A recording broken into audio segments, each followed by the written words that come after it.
It started off just being like, oh, like, it's noisy, oh, it's annoying, but now it's just like, this is impacting the business like a lot more. Moxie Junction employees tell us they've been open since 2014, but recently the coffee house has been dealing with relentless construction that is impacting business. We've had to change our drive-through, we've had to change where we park, and right now it's just almost inaccessible to get there. Moxie has come up with a very creative solution to this problem. We are standing here in the Ace Hardware parking lot on Mays Road that has become the new and unlikely home for Moxie Junction's coffee truck. It opened up the drive-up and walk-up coffee trailer yesterday with the hopes that customers will follow. We are avid Moxie Junction fans. We have been for several years. I've made a special trip up here just for this, and I'll be back. And even though it's only serving a limited menu for the time being, Marissa Martinez tells us what keeps customers coming back for more. I just feel like we care a lot more about our customers, and like we put a lot more time and like care into like what we're making and putting out for the people.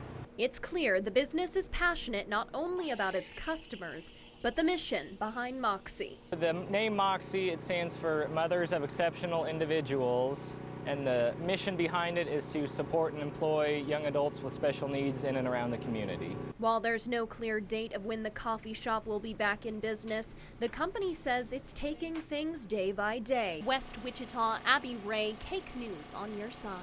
Many of my veterans feel that they're broken, they're damaged, and I would just like to reassure you that you're not. Fireworks season can be a double-edged sword for many who served their country. While they recognize the importance of celebrating patriotism and independence, sometimes it comes at a cost for those suffering from PTSD. For me, it manifests itself with a severe rush of adrenaline.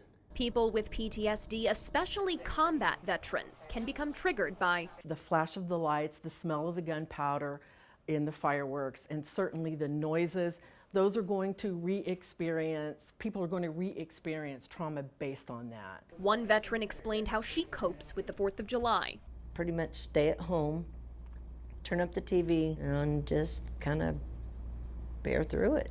Others use resources provided by the VA, like support groups or therapies. That camaraderie, that support, being able to communicate to somebody who understands, who's been there, done that kind of a thing, that really helps you. Remember to be mindful of city ordinances for firework height, times that fireworks can be shot off, and who your neighbors might be. Not all veterans are able to get through this day without an issue, but there are some that are. If you want additional resources, check out cake.com for the Veterans Crisis Line. I think there's riders this year on the road from 8 to 83, so it covers a lot of territory. Cyclists of all ages gathered for a tradition that began 49 years ago, biking 512 miles across Kansas. The event involves cyclists attempting to beat the heat while making the 7-day-long ride as enjoyable as possible. We start about as early as we can, and the motivation of a cool AC at the end of our ride, it helps. While this may seem like an impossible task, 40% of the participants are attempting their first BAK. You need to do a little preparation ahead of time. You need to have 500 training miles under your belt before you start. This doesn't stop people from being a part of the BAK community. So many different types of individuals can do it. You can be fast, you can be a Clydesdale. Everybody can enjoy it at whatever speed they want to go. We actually rode with someone we didn't know today, and we've made a good friend with them. You meet all kinds of people who've traveled the world, and you can hear their stories and their adventures. It's so much fun. It's clear these cyclists aren't thinking of retiring anytime soon. Reporting from Hutchinson, Abby Wray, Cake News on your side. Drumming isn't the only thing being taught at the Level Up Camp for the Visually Impaired, but it's one of the most empowering. I feel really good about it because that's how I can express myself with music. Music's my life. I love music. The Envision Level Up Life Skills Conference is happening this week with the help of WSU, and they're hosting 30 high school age students from all across the nation. Hosts of the event say it's more than just an educational opportunity, but a social one too. This is a unique chance for them to get together, to learn from each other, to share their experiences, and also to just build friendships and relationships that take them way beyond the Level Up program. Most of the individuals working the camp are graduate students from WSU getting degrees in special education. Being able to see what you see the first day and then just the different impact that you've had over the next couple of days is very rewarding. The students attending the camp are learning about cybersecurity, welding, broadcasting, culinary arts, financial literacy, and so much more. I can advocate for myself a little bit better. I helped a gentleman open the door not too long ago. It opens up the world. When you have certain restrictions that is imposed on you by the world, this helps them say, yeah, no, we just got to navigate to get to the yes. And that's what we're about, is navigating to get to the yes. The camp focuses on the power of choice, opportunity, and independence for all. Abby Wray, Cake News, on your side. This apartment right here, it's directly behind that one.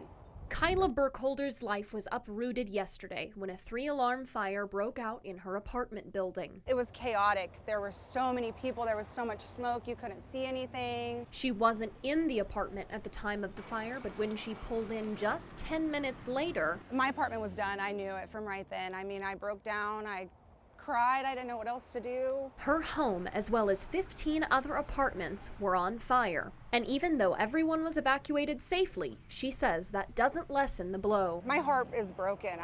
My whole world is like crashed. I have no clothes, I have nothing, literally nothing. No bed, no toiletries, no nothing. I have nothing left. The apartment complex says the residents' leases are null and void as of midnight, but they will receive a reimbursement for the remainder of the month as well as their security deposits. At this time, the complex is working with the residents to find new places to live. Abby Wray, Cake News, on your side. We're sitting here in Hutchinson, Kansas at the salt mines today, trying to beat the heat with highs up to 107 today. This might be the coolest place in Kansas. If we were upstairs, we'd probably either be indoors or in the pool, for sure. It's a little too hot. Today, more than 250 people visited Stratica salt mines in Hutchinson. Most of the crowd seemed to be going underground to avoid the uncomfortable temperatures. When I was outside, I had my hoodie on, I was sweating. Now down here, I'm nice and cool. 5-year-old Sophia Dieter told us she was at the playground earlier today. It was super duper hot and I got super duper sweaty. But after being in the mines for a while, my sweat went away, I think. This was like very old. Jonathan Zemer, a Stratica maintenance supervisor, told us this happens every year. So we get lots of people that come down to escape the heat. It's usually around 68 degrees year-round. Whether you're trying to beat the heat with your family or simply learn more about local mining operations, the Stratica salt mines will be the place to cool off this summer. Reporting in Hutchinson, Kansas, Abby Wray, Cake News, on your side. From the Cake Studios, an update from your #1 news source, Cake News, on your side. Good afternoon, I'm Abby Wray with this Cake News update. A Kansas pilot is left dead after a plane crash in Leavenworth County yesterday. The Kansas Highway Patrol says an experimental airplane was traveling south of the US-24 near Baser when the pilot tried to make an emergency landing in a bean field. When the plane landed, it burst into flames. The Highway Patrol says the pilot, 68-year-old Gary Knight of Lansing, was killed. The Missouri Highway Patrol says the dense fog contributed to a series of crashes on the highway this morning. In the first crash, police say a semi-tractor trailer pulled out in front of another truck and ended up rear-ending the semi. 2 more cars were rear-ended, and then a vehicle sideswiped one of the commercial vehicles. There are no reports of injuries.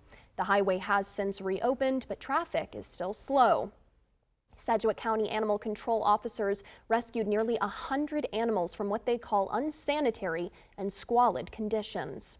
Investigators say they found cats, dogs, and a pig at a home near Mulvane on Thursday. Vets are evaluating and treating the animals. Several local rescue groups are working to find a place for the animals to avoid putting them down. They will be up for adoption once they're medically cleared.